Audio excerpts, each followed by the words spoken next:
The ice cracked like gunfire beneath Remington Bishop's boots. The abandoned Soviet research station rose from the Alaskan wasteland, a ghost from the Cold War. March 1987. The world balanced on nuclear annihilation's edge. Somewhere in this frozen hell lay America's survival key. Welcome to the story Chronicles. Courage meets the impossible here. Subscribe and witness heroes facing their darkest hour.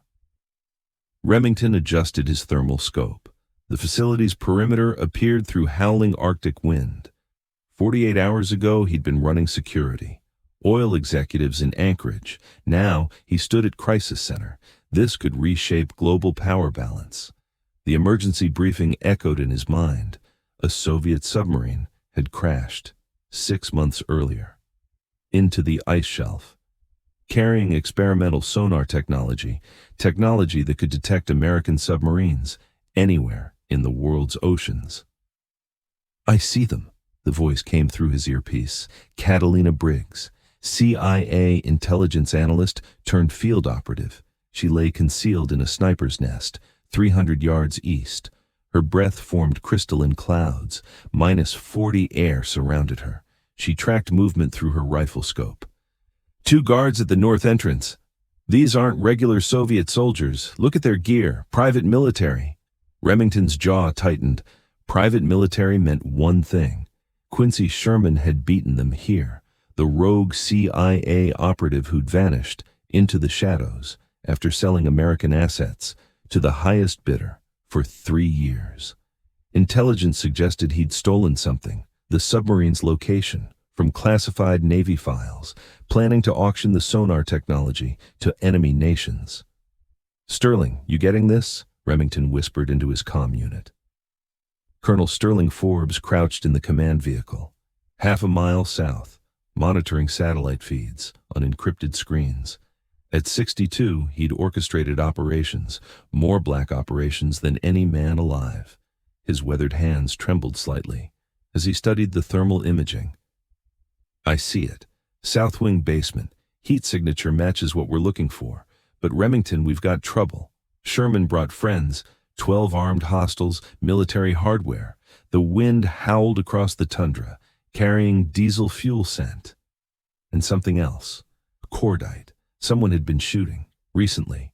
Catalina's voice cut through static. "They're moving something big. South wing. 3 guys in hazmat suits, loading equipment onto some kind of vehicle." Her voice carried urgency, made Remington's blood run cold. "Remington, if they get away with this, every American sub becomes a target." The mission's weight pressed down, like Arctic cold itself.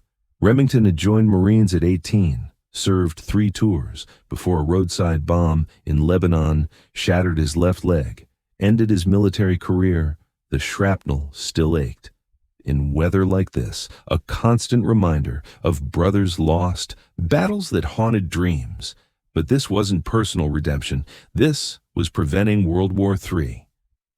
"All right, we're going in," he decided, checking his weapon one final time. The modified M16A2 felt familiar in his gloved hands. Its cold metal brought comfort against the uncertainty ahead. He'd trained for operations like this at Quantico, but training never prepared you for the moment when everything could go wrong in a heartbeat. Through his binoculars, he watched Sherman's men. They worked with military precision. They knew they were being watched, knew American forces were closing in, but they moved with confidence of professionals who'd done this before, too many times. "Catalina, how much time we got?" Remington's breath steamed in the frigid air as he spoke. 20 minutes maybe, before that vehicle hits the trees. Once they're gone, we lose them forever." Her sniper rifle tracked between targets, calculating angles and wind resistance. "I could drop the driver right now, but every hostile in there would know we're here." Sterling's voice crackled through comm system. "Hold fire. We need that tech intact, and we need to know what else Sherman took from that submarine. This might be bigger than we thought." The facility loomed before them, its concrete walls blackened, by decades of Arctic storms, Soviet construction from Cold War's height, built to withstand natural disasters and nuclear strikes. Getting inside would be like breaching fortress, but staying outside meant watching America's naval superiority disappear forever. Remington checked his watch. 15 minutes until sunset. When temperature would drop, another 20 degrees, visibility would become nearly impossible. They had to move now, or Sherman would vanish into Alaskan wilderness with technology that could shift global power balance. "Sterling, where's our backup?" Remington transmitted, his voice steady, despite adrenaline coursing through veins. 20 minutes out. Weather's keeping air support grounded till morning. Sterling's voice carried weight of command decisions that kept him awake nights. "You're going in with what you got." What they had was determination, training, and knowledge that failure wasn't an option. Remington had lost too many good soldiers to leave this mission unfinished. The faces of fallen brothers from Lebanon haunted every decision, every calculated risk. That brought him closer to completing what they'd started. But Sherman was already 3 steps ahead. The rogue operative had spent months planning this extraction, studying American response patterns, anticipating every move his former colleagues would make. He'd chosen this facility precisely because its remote location would delay reinforcements long enough for him to disappear with the prize. "Catalina, when I say go. You take that north guard. Clean shot. Keep it quiet. I'll hit the east entrance. Find whatever they're after." Remington's tactical mind shifted into combat mode, calculating fields of fire, escape routes, with precision that had kept him alive through 3 combat deployments. "Got him in my sights." Her voice carried calm focus of someone who'd never missed when lives depended on accuracy. The Arctic wind carried sounds from the facility, diesel generators, radio chatter in accented English, the mechanical whine of heavy equipment. Sherman's team worked with urgency, of professionals who knew their window was closing rapidly, but they'd underestimated their opposition. Remington Bishop had spent his entire adult life preparing for moments like this, when skill and determination mattered more than numbers or superior equipment. The cold that numbed other men only sharpened his focus, turned him into the weapon his instructors had forged at Paris Island 20 years earlier. "All right, here we go." The first shot split Arctic silence like thunder, followed immediately by boot sounds on ice. As Remington charged toward facility's east entrance, behind him, Catalina's rifle spoke again, eliminating threats with surgical precision while providing cover for his advance. The door exploded inward under his breaching charge's force, revealing a corridor lined with Soviet-era propaganda posters, the acrid smell of electrical equipment pushed beyond design limits. Somewhere in this maze of concrete and steel lay the technology that could determine whether America remained the dominant naval power or became vulnerable to every submarine in the world's oceans. Emergency lighting cast eerie shadows. Remington moved through facility with practiced efficiency. Each room told the story of Soviet scientists working frantically to decode American naval secrets before their own government collapsed under economic failure's weight and military overextension. "Found it," he transmitted, finding the basement laboratory, where Soviet engineers had reverse-engineered, captured sonar equipment. Banks of primitive computers lined the walls. Their green phosphor screens displayed targeting data. That made his blood run cold. This wasn't just detection technology.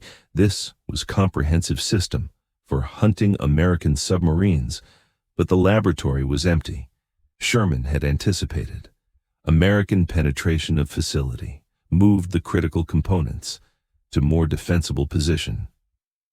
Remington cursed under his breath as he realized he'd walked into carefully orchestrated trap. "Well, well." Remington Bishop came a voice from hidden speakers throughout the facility. Sherman's cultured tones echoed through corridors designed to amplify sound, create psychological pressure on intruders. Sterling's best attack dog took you long enough. Show yourself, Quincy. Remington kept moving, knowing that standing still, in ambush scenario, meant death. His thermal scope revealed heat signatures throughout building, but distinguishing between automated systems and human targets proved impossible. An electromagnetic interference created by facility's aging equipment. "Oh, I'm close enough to watch you stumble around my perfectly laid trap," Sherman replied, his voice carrying satisfaction of man who'd outmaneuvered former colleagues at every turn. "You really thought I'd leave America's most valuable Cold War prize sitting in some basement?" The truth hit Remington like a physical blow. The sonar equipment in basement had been a decoy, sophisticated enough to fool thermal imaging, but worthless as actual intelligence.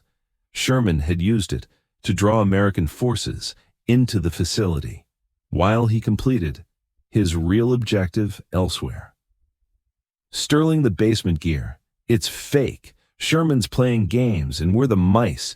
Remington transmitted intelligence while continuing to clear rooms, searching for real prize that had to be hidden somewhere in the vast facility.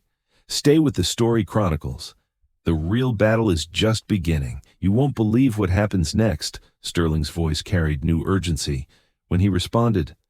Satellite shows activity. North wing, underground levels, not on any blueprints we've seen. Hidden levels meant secret construction, probably added after facility's initial completion, to house projects too sensitive for standard Soviet military oversight, the kind of black site construction that indicated technology worth dying for. But reaching the north wing meant crossing open ground under observation from multiple concealed positions. Sherman's men had prepared this facility like fortress, creating overlapping fields of fire that would channel attackers into predetermined kill zones. Catalina, I need cover fire. North wing windows. I'm going for the hidden levels. Remington prepared for most dangerous part of his infiltration, the moment when stealth gave way to speed and firepower. Already on it. Her sniper rifle began its deadly work, each shot precisely placed to eliminate threats while avoiding damage to structure itself. Glass exploded from windows as her bullets found marks, but return fire from building indicated she'd only eliminated fraction of defenders. Remington sprinted across 50 yards of open ground, while bullets chewed up ice around his feet. His damaged leg protested the abuse, old shrapnel grinding against bone with each impact, but adrenaline masked pain as he reached relative safety of the building's north wall. The concealed entrance was exactly where Sterling's intelligence had predicted, hidden behind false wall. That had been constructed to look like standard Soviet institutional architecture. But Sherman's modifications were evident in sophisticated security systems that protected hidden levels, electronic locks, motion sensors, and what appeared to be automated defense systems turned the entrance into technological barrier that would have stopped most infiltrators. But Remington had trained with demolitions experts who understood that every security system had weaknesses that could be exploited. With right knowledge and sufficient explosives, the shaped charge that blasted through concealed door also triggered every alarm system in the facility. Sirens wailed through corridors as emergency lighting bathed everything in hellish red illumination.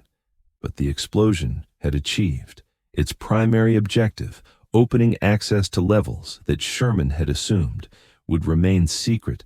The hidden levels revealed Soviet ambitions in Arctic, laboratories filled with electronics, advanced electronics, machine shops with precision tools, manufacturing precision components, but most disturbing sight, detailed models of American naval bases with attack routes marked in blood red.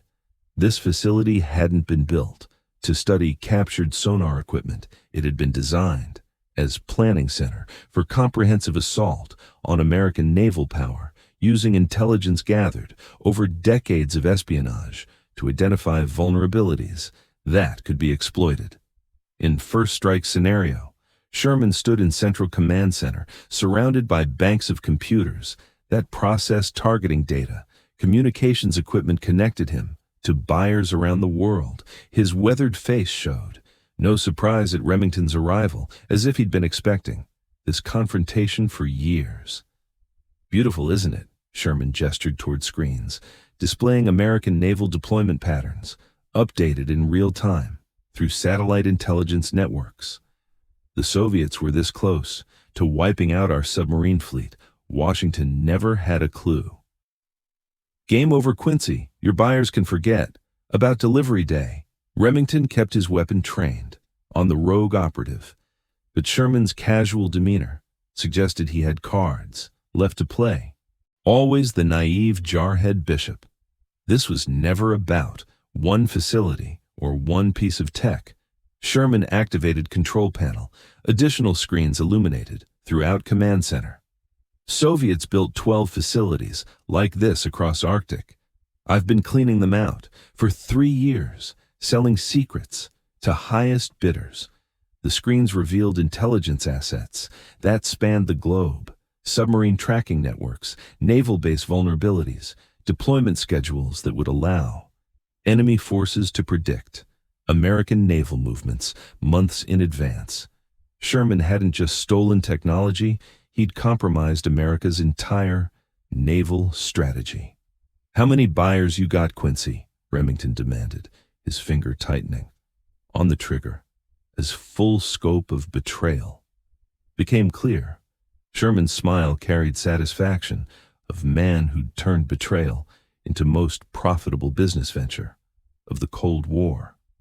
"Does it matter? By sunrise, this intelligence gets distributed worldwide. Every hostile nation on Earth, America's naval superiority dies today." The sound of approaching helicopters echoed through facility, but whether they carried reinforcements or additional buyers remained unclear. Sterling's support team should still be 15 minutes away, which meant Sherman had called in his own extraction assets right on schedule. "Catalina, we got birds incoming from the north. I need help down here." Remington spoke into comm unit while keeping weapon trained on Sherman, who seemed unconcerned by tactical situation developing around them. "I see them. Taking the first 2 out now," came a reply, followed by distinctive report of her sniper rifle engaging airborne targets. "Third one staying back, out of range. You got hostiles coming your way." The command center became battlefield as Sherman's reinforcements breached facility from multiple entry points.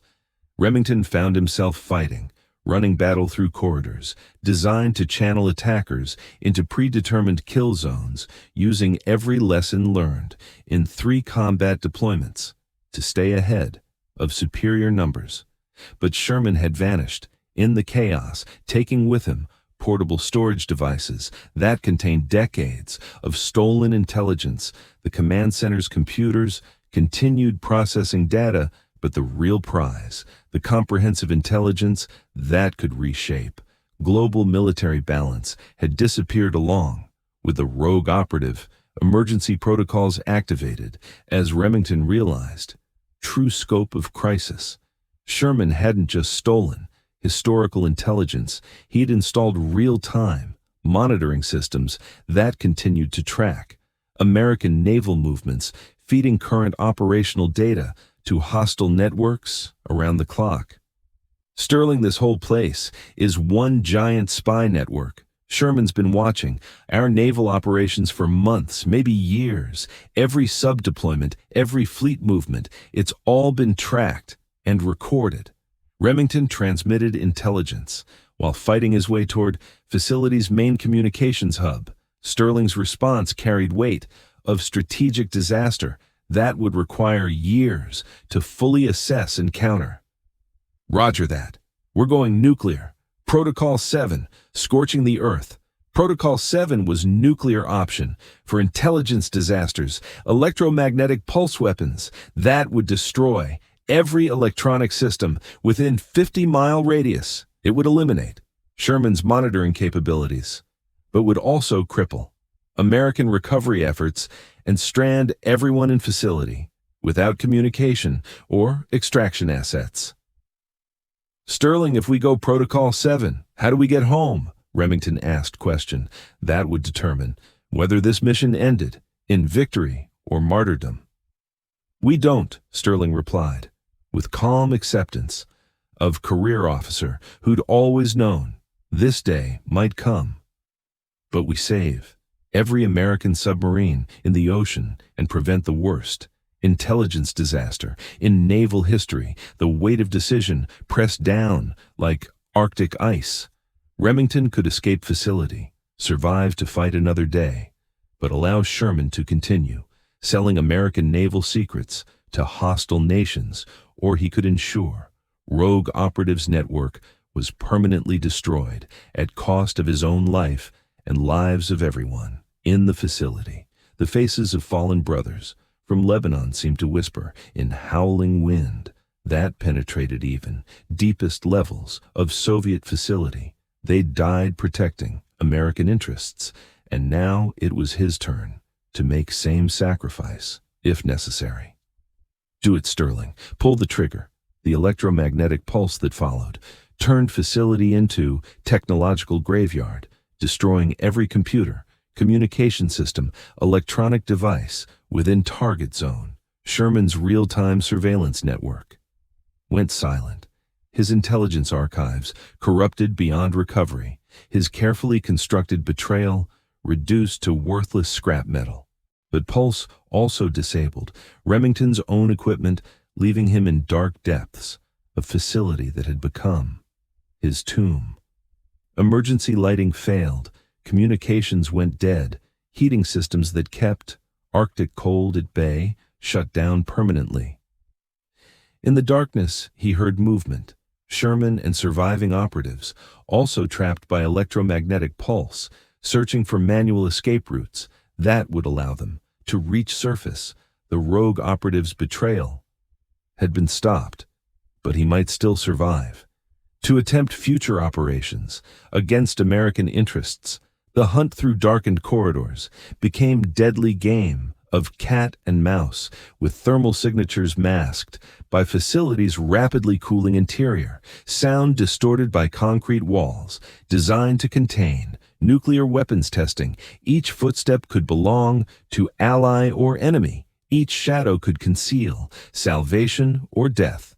Remington's damaged legs slowed his progress through maze of corridors, but his experience in urban combat provided advantages that Sherman's technical expertise couldn't match. He knew how to move silently through hostile territory, how to use darkness as weapon, how to turn environmental hazards into tactical advantages. Facilities' emergency systems activated, backup power for critical functions, casting corridors in eerie red glow that had become associated with Soviet military installations. In that hellish illumination, Remington finally confronted Sherman in facility's central hub, where manual override systems could potentially restore some functionality to crippled complex. "End of the line, Quincy," Remington said, his weapon trained on rogue operative who'd spent 3 years betraying everything they'd both sworn to defend. Sherman's response carried bitter satisfaction of man who'd achieved primary objective despite tactical defeat. "Is it, though? Intelligence I already sold will keep hostile nations ahead of American developments for 10 years. Today was just final payday, a very profitable venture." The manual override systems remained active despite electromagnetic pulse, designed to allow facility personnel to maintain basic functions even during nuclear attack scenarios. Sherman had been attempting to use them to restore communication systems, potentially allowing him to complete interrupted intelligence transfers to his network of buyers. Those systems stayed dead Remington declared, positioning himself between Sherman and manual controls. Your intelligence network dies here tonight. You die for naval secrets, that'll be obsolete. In 5 years? Sherman asked, his voice carrying genuine curiosity about motivations. That drove men like Remington to sacrifice everything for abstract concepts like duty and patriotism. I'd die to keep American submarines safe in hostile waters, Remington replied, his fingers steady on trigger, despite cold that was rapidly penetrating facilities' failing environmental systems. And to make sure traitors like you pay for betraying the men who trusted you. The gunfight that followed echoed through corridors, carved from Arctic permafrost, each muzzle flash illuminating faces marked by years of covert warfare. Sherman fought with desperate intensity, of man who'd bet everything on single operation, while Remington drew on steady determination. That had carried him through impossible odds. In 3 combat zones, when echoes faded, Sherman lay motionless. Beside manual override systems, he died trying to activate. The rogue operative's 3-year campaign of betrayal had ended where it began, in frozen wasteland, where superpowers conducted their most dangerous business. But Remington's victory came at price that would echo through intelligence community for years. The electromagnetic pulse that had destroyed Sherman's network had also eliminated any possibility of rescue for American operatives trapped in facility. The Arctic would claim them, as it had claimed so many others who dared to challenge its dominion. Catalina's voice crackled through backup radio system powered by chemical batteries. That had survived. Electromagnetic pulse. Remington facilities cooling fast. You need surface access before backup heat fails completely. The race against hypothermia began as Remington navigated through corridors that were rapidly becoming as deadly as Arctic wasteland above. Emergency exits designed for Soviet personnel led through service tunnels that had been carved through solid ice, requiring him to climb nearly 100 feet through conditions that would kill him within minutes if he stopped to rest. His damaged leg protested every step, old shrapnel grinding against bone, as he forced himself upward through passages barely wide enough for single person. But the alternative was freezing to death in facility. That would become his tomb, leaving Sherman's betrayal partially unpunished and America's naval secrets potentially vulnerable to future theft. Surface access tunnel opened into natural cave system that connected to Arctic landscape through crevices that had been widened by Soviet engineers decades earlier. Remington emerged into world transformed by electromagnetic pulse, where aurora borealis danced across skies no longer illuminated by artificial lights. Sterling waited beside, manually operated radio system, his weathered face showing relief. At seeing operative emerge from what had appeared to be certain death, medical personnel immediately began treating Remington for hypothermia and various injuries he'd sustained during facility assault. Pulse worked perfectly, Sterling reported, as they prepared for evacuation by dog sled teams that had been positioned beyond electromagnetic effect zone. Sherman's intelligence network went dark across 12 time zones. Whatever he already sold, he won't be selling anymore. It was victory measured in prevented disasters rather than achieved objectives, the kind of success that never made headlines, but preserved foundations of national security. Sherman's betrayal had been stopped, but at cost that would require years to fully assess and counter. Catalina joined them as evacuation teams prepared for long journey back to civilization, her sniper rifle secured, mission complete. She'd eliminated 14 hostiles during the operation, providing overwatch that had kept Remington alive through multiple engagements in most hostile environment on Earth. "What happens to this place?" she asked, watching as demolition teams prepared explosive charges that would collapse underground levels and seal Sherman's secrets beneath tons of ice and rubble. Sterling's answer carried weight of experience earned through decades of covert warfare. "It becomes another secret, buried in Arctic, one of thousands that'll stay hidden till ice melts or world ends, whichever comes first." The charges detonated as their evacuation convoy reached safe distance, collapsing facility that had nearly become site of America's greatest intelligence disaster. The explosion sent shockwaves through permafrost that had remained stable for millennia. But Arctic absorbed violence as it had absorbed so many other human conflicts.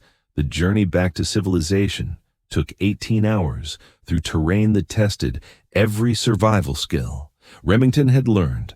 In 2 decades of military service, dog sleds gave way to snowmobiles, which gave way to helicopters as they moved through increasingly developed regions of Alaska. But mission's impact would ripple through intelligence networks for years to come. Sherman's buyers would discover their purchased intelligence had become worthless, their advantage over American naval forces neutralized by electromagnetic pulse that had reset balance of power in single moment.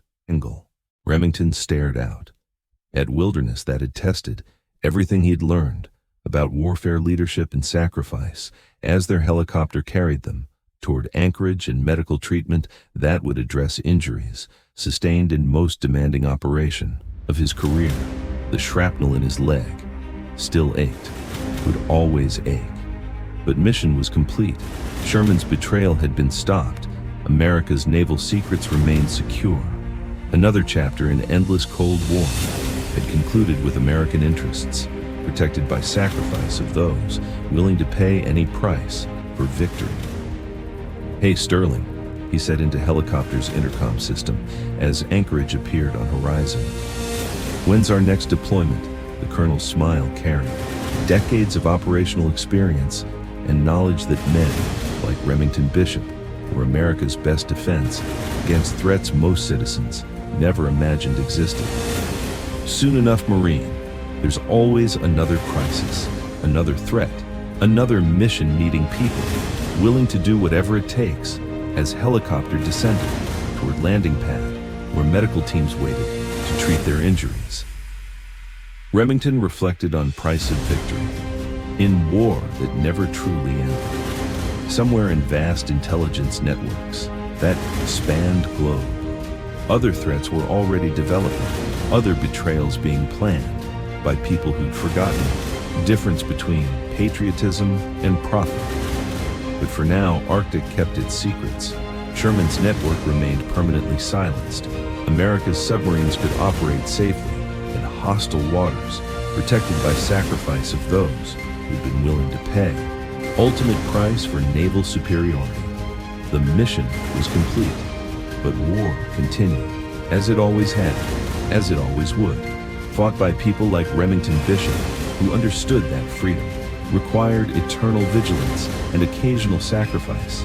In places so remote, their names would never appear on any medal or citation. Join the story Chronicles for more operations where heroes face impossible odds in service of their country.